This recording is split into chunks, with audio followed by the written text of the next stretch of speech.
The child's fevered whimpering echoed through the modest cottage as Mary Collins pressed a cool cloth to his burning forehead. She'd been caring for the mysterious boy for 3 days now, ever since Count William Ashworth had arrived at her door with desperate eyes and a dying child in his arms. "Please," the Count had begged, his usual aristocratic composure completely shattered. "Take care of him as if he were your own. You're the only one who can save him." Now, as dawn light filtered through her small kitchen window, Mary studied the child's face with growing confusion. The boy couldn't be more than 4 years old, with golden curls and delicate features that seemed somehow familiar, though she was certain she'd never seen him before. "Shh, little one," she whispered, spooning more of her grandmother's herbal remedy between his pale lips.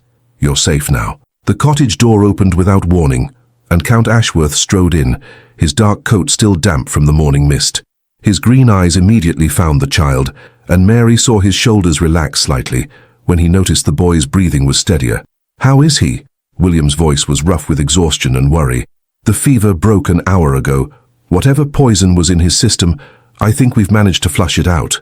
Mary stood, wiping her hands on her simple brown apron. "But Count Ashworth, I need to know, who is this child and why did someone try to kill him?" William's jaw tightened, and he moved to the window, staring out at the forest that surrounded Mary's isolated cottage. "His name is Thomas, and the less you know about him, the safer you'll be." "That's not good enough." Mary's voice was firm despite her humble circumstances. "I've been nursing this boy for 3 days, barely sleeping, using medicines that cost more than I earn in a month. I deserve to know why someone wants him dead." William turned, and Mary was struck by the pain she saw in his aristocratic features. This wasn't just concern for a random child. This was something deeply personal. "Miss Collins, there are people who would kill you simply for asking that question. Then maybe you shouldn't have brought him to my door." They stared at each other across the small room, the tension thick as morning fog. Mary had known Count Ashworth by reputation for years. He was the wealthiest man in the county, owner of vast estates and shipping interests. She was a village healer, daughter of a blacksmith, barely scraping by on herbal remedies and midwifery. But in this moment, with a sick child between them, their social differences felt meaningless. "You're right," William said finally. "You do deserve to know. But Mary, once I tell you, there's no going back. Your life will be in danger simply for possessing this knowledge." Mary looked down at little Thomas, who was sleeping peacefully for the first time since his arrival. His golden curls caught the morning light, and something about his profile made her breath catch. "Tell me," she said quietly. William sat heavily in the chair beside the child's makeshift bed, suddenly looking older than his 33 years. "Thomas is my son." The words hit Mary like a physical blow. "Your son? But you're not married." "No, I'm not." William's voice was steady, but Mary could see the guilt and pain behind his green eyes. "His mother was someone I cared for deeply, someone I should have married but didn't because of my family's expectations." Mary felt her heart clench. The story was all too familiar. Wealthy men who loved women beneath their station, but married where duty demanded. Where is his mother now? "Dead." The single word was filled with such grief that Mary instinctively reached toward him, then stopped herself. "She died giving birth to Thomas 4 years ago. I've been raising him in secret, but someone found out. My cousin, Lord Hertford. If Thomas dies, Hertford inherits everything. My title, my wealth, my estates. He's tried twice now to have Thomas killed." Mary sank into her own chair, her mind reeling. "So you brought him here. You have a reputation as the best healer in the county. And more importantly," William's eyes met hers directly, "you're someone I trust. You don't even know me. I know enough. I know you delivered Mrs. Patterson's baby last winter during the worst blizzard in 20 years, walking 3 miles through the snow because she couldn't pay a doctor. I know you've never turned away anyone who needed help, regardless of their ability to pay." Mary felt heat rise in her cheeks. She hadn't known anyone noticed her work. "I know," William continued, "that you're the kind of woman who would risk everything to protect an innocent child." Little Thomas stirred in his sleep, reaching out with one small hand. Without thinking, Mary caught his fingers in hers, and the boy's grip tightened as if he recognized her touch. "Count Ashworth," she said quietly, "what exactly are you asking me to do?" "I'm asking you to keep Thomas safe while I deal with Hertford. It might be days, it might be weeks." William's voice dropped. "And I'm asking you to accept that doing this could cost you everything." Mary looked at the child whose tiny hand was still clasped in hers, then at the man whose green eyes held a desperation she'd never seen in any nobleman. "There's something else," she said slowly. "Something you haven't told me." William's face went pale. "What do you mean?" "I've been caring for this boy for 3 days. I've studied every feature of his face, memorized every expression." Mary's voice was barely a whisper. "He looks familiar, Count Ashworth. Not like you, like someone else." William stood abruptly, moving toward the door. "Mary, some questions are too dangerous to ask, and some secrets are too important to keep." Mary's eyes never left the sleeping child. "This boy, he has my grandmother's chin, my father's nose, my own eye color when the light hits them just right." The silence that followed was deafening. "Count Ashworth," Mary said, her voice trembling with a possibility that could shatter everything she thought she knew about her life. "Who was Thomas's mother?" When William turned back to face her, his expression confirmed her worst fears and wildest hopes. "Her name was Sarah Collins. She was your sister." Mary's world shattered and rebuilt itself in the span of a heartbeat. She stared at the sleeping child in her arms, suddenly seeing not just familiar features, but the ghost of her beloved sister Sarah, who had vanished 5 years ago without explanation. "Sarah," she whispered, tears flooding her eyes. "You said she ran away with a traveling merchant. You let me believe she abandoned us." William's face was etched with pain and regret. "Sarah made me promise never to tell your family. She thought it would be safer if everyone believed she'd simply disappeared." "Safer from what?" "From Lord Hertford, from my family, from a society that would have destroyed her for bearing a nobleman's bastard child." William's hands clenched into fists. "Sarah was terrified that Hertford would use your family to get to Thomas. She thought if you all believed she was gone forever, you'd be protected." Mary held Thomas closer, her heart breaking for the sister she'd mourned and the nephew she'd unknowingly been caring for. "She died believing her family hated her for leaving." "No." William's voice was fierce. "She died knowing her family was safe because of her sacrifice. Sarah's last words were about you, Mary. She made me promise to watch over you from a distance, to make sure you never wanted for anything." "Watch over me?" Mary's mind raced. The anonymous payments for Father's medical bills last year, the mysterious donations to the church that kept our cottage from being sold, all Sarah's idea. She planned it before Thomas was even born. Mary felt overwhelmed by grief, love, and fury all at once.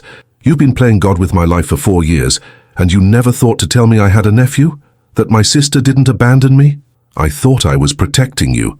By lying to me, by letting me grieve a sister who died believing I hated her for leaving." William stepped closer, and Mary could see tears threatening in his green eyes. "Mary, if I could change it, if I could bring Sarah back—" "But you can't." Mary's voice was steady now, hardened by years of loss and struggle. "All you can do is tell me the truth. All of it." William sat down heavily, his aristocratic composure completely gone. "Sarah and I met at the county fair 5 years ago. She was selling your grandmother's herbal remedies, and I was escaping from another tedious social event." He smiled slightly at the memory. "She was the most beautiful woman I'd ever seen, but more than that, she was kind, intelligent, real in a way that no one in my world ever was." "So you seduced her?" "No, she seduced me." William's honesty was stark. "I fell in love with her the moment she told me my expensive cologne smelled like flowers trying too hard to be important." Despite everything, Mary almost smiled. That sounded exactly like Sarah. "We met in secret for months. I wanted to marry her, but my family, they had already arranged a marriage with Lord Hertford's daughter. Political alliance, financial merger, everything except love. So you chose duty over love. I tried to choose both. I told my family I wouldn't marry Hertford's daughter. I was prepared to defy them completely." William's voice broke slightly. "But then Hertford threatened your family directly. He said if I married beneath my station, he'd make sure the Collins family lost everything. Your father's smithy, your cottage, even your lives if necessary." Mary felt cold understanding wash over her. "Sarah found out about the threats. She overheard Hertford talking to my father. The next day she told me she was pregnant and that she was leaving. She said if she disappeared, Hertford would have no reason to hurt your family. And you let her go. I tried to stop her. I offered her money, protection, my name regardless of the consequences." William's voice was raw with old pain. "But Sarah said she wouldn't build her happiness on your family's destruction." Mary looked down at Thomas, who was stirring in his sleep. The child had his mother's stubborn chin and her fierce spirit of sacrifice. "How did she die?" "Childbirth complications. I found her in a boarding house in Boston 3 days after Thomas was born. She was already weak from fever and blood loss. William's voice dropped to a whisper. I stayed with her until the end. She made me promise to keep Thomas safe and to never tell your family what had really happened, because she thought we were better off not knowing, because she loved you more than her own happiness. They sat in silence for several minutes, the weight of 5 years of secrets settling between them. Thomas began to wake up, his blue eyes so like Mary's, focusing on her face with innocent trust. Aunt Mary, he said softly, and Mary's heart stopped. He knows who I am? William nodded. Sarah told him about you before she died, about his Aunt Mary who could heal anyone and who had the biggest heart in Connecticut. Mary felt tears streaming down her face. Hello, sweet boy. I've been waiting so long to meet you. Mama Sarah said you would take care of me if something happened to Papa William. And I will, I promise. The tender moment was shattered by the sound of horses approaching fast. William was instantly alert, moving to the window with the fluid grace of a man accustomed to danger. 6 riders, armed, Hartford's men. Mary's blood turned to ice. How did they find us? They've been watching me for weeks, waiting for me to lead them to Thomas. William was already moving, gathering the few belongings he'd brought. Mary, there's a root cellar behind the cottage. I'm not hiding from them. This isn't the time for pride. This isn't about pride. Mary stood up, Thomas still in her arms, her blue eyes blazing with determination. This is about the fact that these men killed my sister, as surely as if they'd put a gun to her head. They drove her away from her family, forced her to die alone, and now they want to murder her child. William stared at her, seeing something in her expression that made him step back. Mary, what are you thinking? I'm thinking that Thomas isn't the only one in danger here.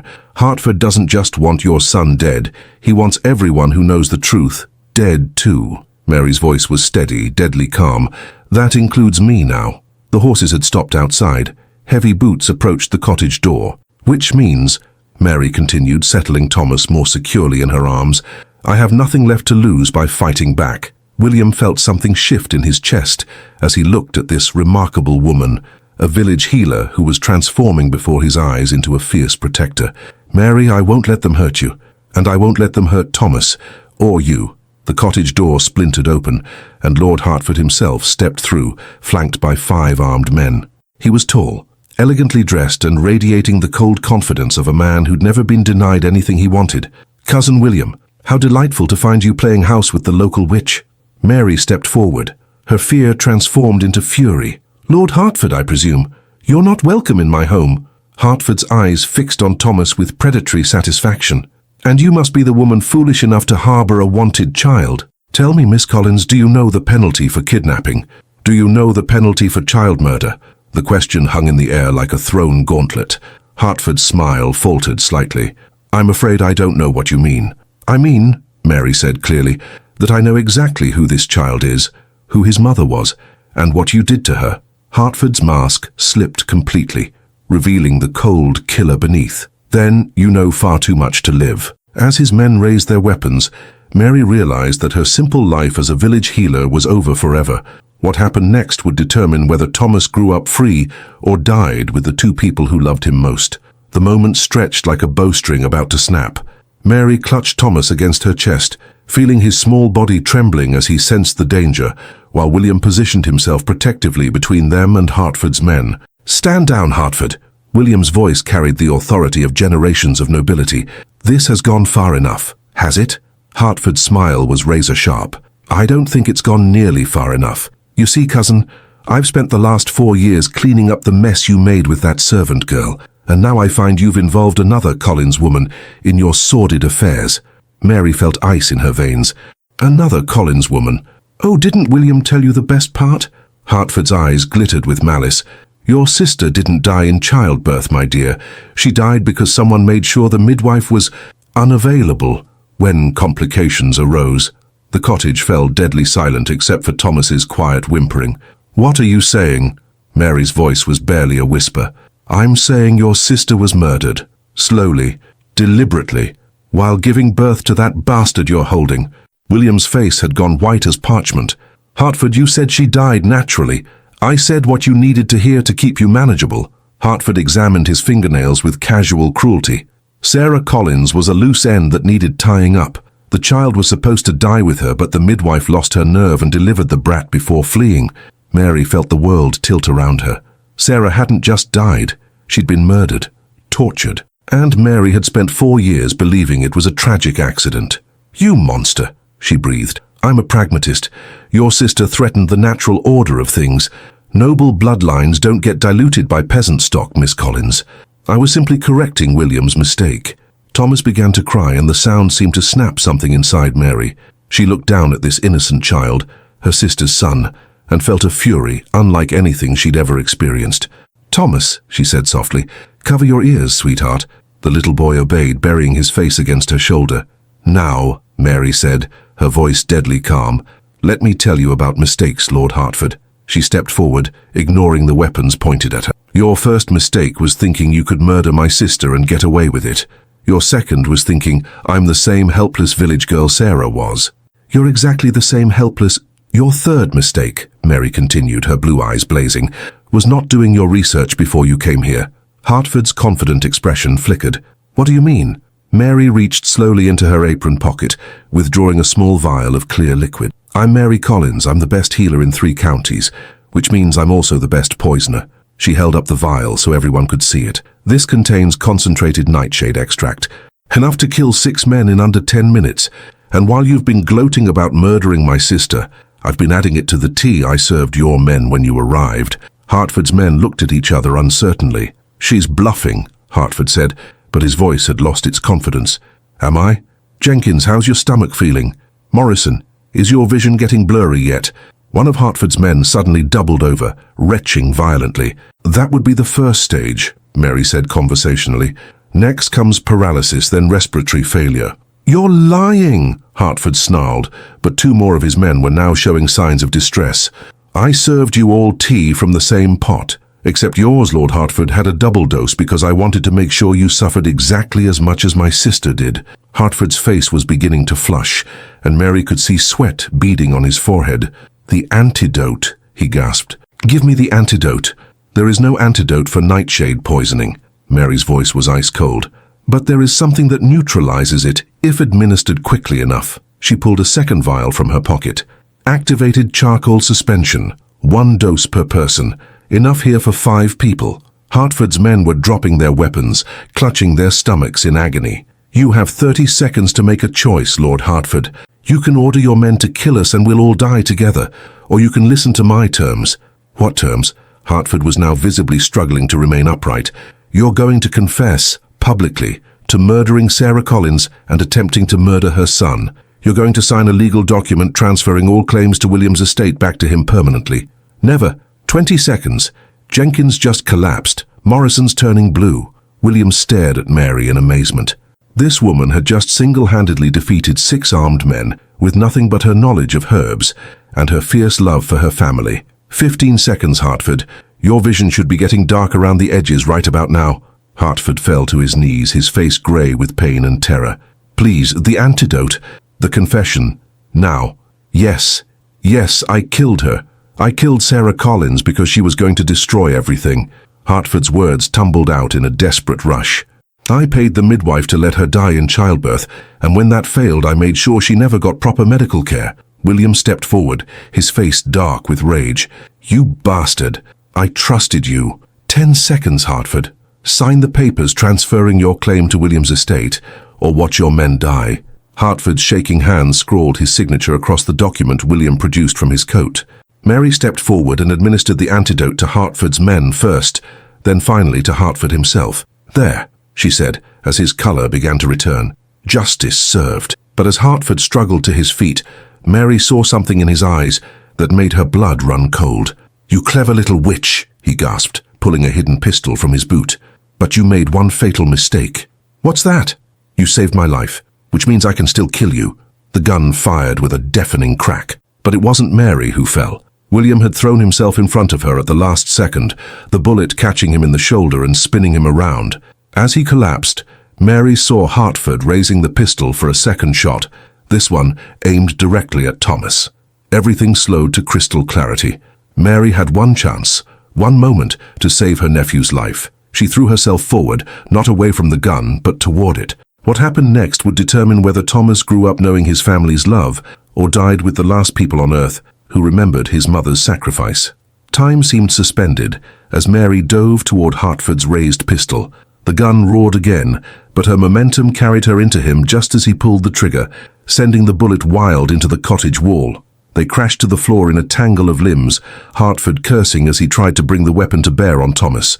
Mary fought with the desperate strength of a woman protecting her family, her fingernails raking across Hartford's face as she struggled for the gun. "William!" she screamed as she saw blood spreading across his white shirt. "The baby!" Despite his wound, William managed to scoop Thomas up and carry him behind the overturned table that served as their only cover. The struggle for the pistol was brief, but vicious. Hartford was stronger, but Mary fought with the fury of 5 years of grief and rage. When the gun discharged a third time, Hartford's scream echoed through the cottage. Mary rolled away, the smoking pistol in her hands, to see Hartford clutching his shattered kneecap. "You shot me!" he gasped in disbelief. "Consider it a down payment on what you owe my sister," Mary replied, her voice deadly calm. Hartford's men, still weak from the poison but recovering, made no move to help their employer. They'd heard his confession, seen his attempt to murder a child, and apparently decided their loyalty had limits. "Miss," one of them said respectfully to Mary, "we'll be taking our leave now. This isn't what we signed up for. Take him with you," Mary gestured to Hartford, "and make sure he gets to the sheriff in one piece. He has some explaining to do." As Hartford's former men carried their wounded employer away, Mary rushed to William's side. He was conscious but pale, blood seeping through his fingers where he pressed them against his shoulder. "How bad is it?" she asked, her healer's training taking over. "I've had worse," William managed, though his face was tight with pain. "Thomas, is he—" "I'm right here, Papa William," the little boy said solemnly, patting his father's uninjured arm. Aunt Mary scared away the bad men. Mary carefully examined William's wound, relief flooding through her when she realized the bullet had passed cleanly through muscle without hitting bone or major blood vessels.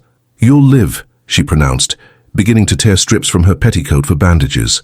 "But you'll need proper medical attention." "Mary," William caught her hand with his good one, his green eyes intense. "What you did back there, the poison, the confession. Where did you learn?" "My grandmother didn't just teach me healing herbs," Mary said, beginning to clean his wound.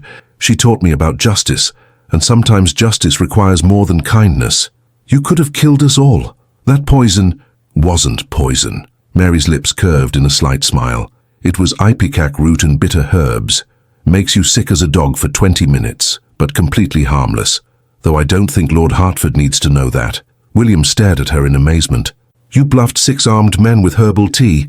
I gambled that Hartford's guilt would make him believe he deserved to be poisoned. Fear and guilt make people surprisingly gullible. And if your bluff had failed, then we'd all be dead, and Thomas would be an orphan." Mary's voice grew serious as she finished bandaging William's shoulder. "But I wasn't going to let that happen. I failed Sarah once by not being there when she needed me. I won't fail her son." William winced as she tightened the bandage. "Mary, you didn't fail Sarah. None of this was your fault. Wasn't it? If I'd been a better sister, maybe she would have trusted me with the truth. Maybe she wouldn't have felt like she had to face everything alone. Sarah protected you the only way she knew how, just like you protected Thomas today." Mary looked at the child, who had fallen asleep curled against William's good side, exhausted by the morning's trauma. "What happens now?" she asked quietly. "Hartford confessed, but he's still alive, still dangerous. His confession was witnessed by his own men, and I have other evidence, letters, documents that prove his crimes go beyond just Sarah's murder." William's voice was grim with determination. "Hartford will hang for what he's done. And Thomas is finally safe." William looked down at his sleeping son with infinite tenderness. Free to grow up without looking over his shoulder, free to know who he really is, free to know about his mother. Yes, he'll know Sarah was brave and loving and that she sacrificed everything to keep him safe. William's eyes met Mary's, and he'll know that his Aunt Mary is the strongest woman in Connecticut. Mary felt heat rise in her cheeks. "I'm not strong. I'm just stubborn. You single-handedly defeated 6 men, extracted a murder confession, and saved 3 lives before lunch. I'd call that strong." They sat in comfortable silence for a while, the morning's drama giving way to an odd sense of peace. The truth was finally out, justice was finally within reach, and Thomas was finally safe. "William," Mary said eventually, "there's something I need to tell you." "What's that?" "When this started, when you brought Thomas to me, I thought you were just another selfish nobleman using your wealth to solve problems." Mary's voice was soft, honest. "But watching you fight for him, Seeing how much you love him, I understand why Sarah fell in love with you." William's green eyes searched her face. "Mary, I'm not Sarah. I'll never be Sarah. But if you're looking for someone to help you raise Thomas, someone who will love him like her own," Mary took a deep breath, "I'd like to be considered for the position of family, whatever form that takes." William reached out with his good hand to cup her face gently. "Mary Collins, are you proposing to me?" "I'm proposing that we stop letting fear and social conventions dictate our choices. I'm proposing that we build the family Sarah wanted Thomas to have, one based on love, not obligation, even knowing the scandal it will cause. Account marrying a village healer, especially knowing that, because the people who matter will understand, and the people who don't understand don't matter." William smiled, the first genuinely happy expression Mary had seen from him. "Mary Collins," he said formally, "would you do me the honor of becoming my wife and Thomas's mother?" "Yes," she whispered. "Yes, I will." As William kissed her softly, careful not to wake the sleeping child between them, Mary realized that some love stories begin with tragedy and loss, but the best ones end with hope and new beginnings. 3 weeks after Hartford's arrest, what should have been the happiest day of Mary's life threatened to become the most dangerous when an unexpected visitor arrived at the church just as she and William were about to exchange vows. "Stop this ceremony immediately!" The voice rang through the small Connecticut chapel like a gunshot, causing every head to turn toward the figure standing in the doorway. Mary felt her blood turn to ice as she recognized the woman striding down the aisle in an elaborate black traveling dress. Lady Catherine Hartford, Lord Hartford's daughter, approached with the bearing of a queen and the fury of an avenging angel. "You cannot marry this woman, William. I won't allow it." William stepped protectively in front of Mary, his green eyes hardening. "Catherine, you have no standing here. Your father is awaiting trial for murder." "My father is a victim of this woman's witchcraft." Catherine's voice rose to fill the chapel. "She poisoned him, coerced him into a false confession, and now she's using dark arts to bewitch you into marriage." Murmurs rippled through the small congregation, mostly local farmers and their families who had come to support Mary. But Mary could see doubt creeping into some faces. In 1846, Connecticut, accusations of witchcraft still carried dangerous weight. "Catherine," Mary said calmly, though her heart was racing, "your father confessed to murdering my sister because he was guilty. No witchcraft was involved." "Liar!" Catherine pulled a legal document from her reticule. "I have a court order declaring this marriage illegal and void. You cannot marry my father's property." "I'm not your father's property," William said coldly. "Aren't you?" Catherine's smile was vicious. "Did you forget the marriage contract signed when we were children, cousin? You've been legally bound to me since we were 12 years old." Mary felt the world tilt around her. Marriage contract? A binding agreement between our families. William promised to me in exchange for significant financial support during his minority. Catherine's eyes glittered with triumph. "Any other marriage he attempts is bigamy." Thomas, who had been sitting quietly in the front pew with Martha Patterson, suddenly stood up. "That's not true," the 5-year-old declared with startling clarity. "Papa William told me he never promised to marry anyone except Mama Sarah." Catherine's gaze fixed on the child with predatory interest. "And who is this bastard child? Surely you're not bringing your illegitimate spawn to a wedding." The insult hit Mary like a physical blow. Before she could respond, William stepped forward, his voice deadly quiet. "That child is my heir, and if you ever speak of him that way again, contract or no contract, I'll personally ensure you regret it." "Your heir?" Catherine laughed harshly. "William, a bastard can't inherit anything. When we marry, my children will be your legitimate heirs. There will be no marriage between us," William said firmly. "The contract says otherwise." Catherine gestured, and 2 men in expensive suits entered the chapel. "These gentlemen represent the Hartford family lawyers. They're prepared to enforce the contract immediately." One of the lawyers stepped forward. "Mr. Ashworth, you are legally bound to marry Miss Hartford or face complete financial ruin. All your assets were pledged as security for the contract." Mary felt her carefully constructed happiness crumbling around her. "William, is this true?" William's face was pale but determined. "The contract exists, but Catherine, there's something you don't know." "What could I possibly not know?" "Your father forfeited all rights under that contract when he committed murder." William pulled his own legal document from his coat. "According to Connecticut law, families of convicted felons cannot benefit from contracts made before the commission of their crimes." Catherine's confident expression flickered. That can't be legal. It is. Your father's confession and conviction void any agreements made between our families. William's voice grew stronger. You have no claim on me, Catherine. You never did. But the assets, the financial obligations, are dissolved along with the contract. Catherine stared at him in disbelief, then her composure cracked completely.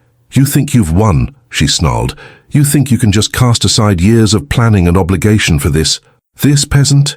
Yes, William said simply. I do. Then you're a fool. Catherine reached into her bag and withdrew a small pistol, pointing it directly at Mary. If I can't have you, William, I'll make sure she can't either. Screams echoed through the chapel as the congregation dove for cover. William lunged toward Catherine, but she was too far away to reach in time. Catherine, don't! He shouted. This won't solve anything. It will solve everything. Catherine's eyes were wild with rage and desperation. Without her, you'll have no choice but to honor your obligations. Mary stood perfectly still, her blue eyes locked on Catherine's face. You're wrong about one thing, Catherine. What's that? I'm not defenseless. Mary's hand moved with lightning speed, pulling a small vial from her wedding bouquet and hurling it directly at Catherine's face. The glass shattered on impact, releasing a cloud of fine powder that sent Catherine into immediate, violent coughing fits. The pistol discharged harmlessly into the chapel ceiling as Catherine collapsed, gasping and temporarily blinded. Powdered cayenne pepper mixed with ground mustard seed, Mary explained calmly to the stunned congregation. Completely harmless, but extremely unpleasant. William stared at his bride-to-be in amazement. You came to our wedding armed with pepper powder. I came prepared for anything. Mary's smile was radiant despite the chaos around them, including a bride who tries to murder me at the altar. As the local sheriff arrived to arrest Catherine, apparently threatening people with firearms during wedding ceremonies was still illegal, even for spurned fiancés. Thomas tugged at Mary's wedding dress. Aunt Mary, are you and Papa William still getting married? Mary looked at William, whose green eyes held nothing but love and admiration. Yes, sweetheart. Nothing in the world could stop this wedding now. Good, Thomas said solemnly, because I already told everyone at school you were going to be my new mama. As the sheriff led Catherine away, and the congregation settled back into the pews, Reverend Matthews cleared his throat. Well then, he said with admirable composure, shall we proceed with the ceremony? I believe we were at the part where I ask if anyone has objections to this union. He looked around the chapel meaningfully. Anyone? Anyone at all? No attempts to stop the wedding. No accusations of witchcraft. No armed interruptions. Silence. Excellent. Then by the power vested in me by God and the state of Connecticut, I pronounce you husband and wife. Mr. Ashworth, you may kiss your bride. Carefully, she might be armed. As William swept Mary into his arms for their first kiss as husband and wife, the chapel erupted in cheers and laughter. Thomas clapped delightedly, Martha wiped away happy tears, and somewhere in the distance, church bells began to ring. Mary had entered the chapel as a simple village healer. She was leaving as a countess, a mother, and a woman who had fought for her love and won. Some weddings, she reflected as William spun her around in his arms, were worth fighting for, literally. 6 months after their dramatic wedding, Mary Ashworth stood in the nursery of their newly renovated home, watching William read bedtime stories to Thomas while she rocked their newest addition, baby Sarah, born just 3 weeks ago with her mother's dark hair and her father's green eyes. And so the brave knight rescued the princess, and they all lived happily ever after, William finished, closing the storybook. Papa William, Thomas said thoughtfully, why do all the stories end the same way? What do you mean, son? They always say happily ever after, but what does that really mean? Happy doesn't last forever. Yesterday I was sad because I couldn't find my wooden horse. Today I was angry because Cook wouldn't let me help make bread. Tomorrow I might be scared of thunder again. Mary smiled at the child's wisdom. At 5 years old, Thomas was already showing the philosophical bent that reminded her so much of his mother, Sarah. You're absolutely right, William said seriously. Happy isn't something that happens once and lasts forever. It's something you choose, every single day. So, what should the stories say instead? Mary spoke up from the rocking chair. They should say, truthfully, ever after. What's that mean, Mama Mary? It means choosing to love each other even when things are difficult. It means being honest about problems and working together to solve them. It means building a life based on truth instead of pretending everything is perfect all the time. Thomas nodded solemnly. Like how you and Papa William tell me true stories about Mama Sarah, even though they make you sad sometimes. Exactly like that. As William tucked Thomas into bed, and Mary settled baby Sarah in her cradle, they reflected on how much their lives had changed since that desperate morning when William had first brought a poisoned child to her door. The trial of Lord Hertford had been a sensation throughout New England. His confession to murdering Sarah Collins, combined with evidence of his other crimes, had resulted in his execution just 2 months ago. Catherine Hertford had been sentenced to 5 years in prison for attempted murder during their wedding ceremony. With the Hertford threat finally eliminated, William had been able to publicly acknowledge Thomas as his heir without fear. The boy was now legally Thomas Ashworth, future Count of Ashworth, with all the rights and responsibilities that entailed. But more importantly, he was simply Thomas, a bright, curious child who knew he was loved unconditionally. "William," Mary said quietly as they prepared for bed in their own chamber, "do you ever regret it, giving up the quiet life for all this complexity?" "Never." William's answer was immediate and certain. "Mary, a year ago I was living a lie, pretending to be satisfied with duty and obligation while my heart was dying. You brought me back to life. You saved my life too, in a different way. Before Thomas came here, I thought love was about accepting whatever scraps of affection I could get. You taught me that love is about demanding and giving everything." They were interrupted by a soft knock at their chamber door. Thomas stood in the hallway, clutching his wooden horse and looking uncertain. "I had a bad dream," he said quietly, "about the bad men coming back." Without hesitation, both Mary and William made room for him in their bed. Thomas settled between them with a sigh of contentment. "Thomas," Mary said softly, "the bad men are gone forever. And even if new bad men ever came, Papa William and I would protect you. I know, but sometimes my dream brain forgets what my awake brain knows." William smiled at the child's explanation. "That's perfectly normal, son. Even grown-ups have dreams that scare them sometimes. What do you have bad dreams about, Papa William?" "I used to dream about losing you and Mama Mary, about not being brave enough to fight for our family. And now I dream about good things, about watching you grow up, about teaching you to ride horses and manage the estate, about maybe giving you a little brother or sister someday." Thomas perked up at this. "Really?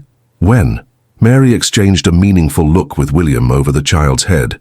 "Actually, sooner than you might think." "What do you mean?" "Well," Mary said carefully, "baby Sarah is going to need a big brother to teach her things, and it turns out she's going to have 2 big brothers." Thomas stared at her with wide eyes. "2? I'm having twins, sweetheart, a boy and a girl. They'll be born next spring." Thomas was quiet for a long moment, processing this information with characteristic seriousness. "So that's 4 children total?" "That's right. And we'll all live here together, forever, for as long as you want us to," William assured him. Thomas smiled, the bright, unguarded smile of a child who knew he was completely safe and completely loved. "I want you forever and always, and one day more than that."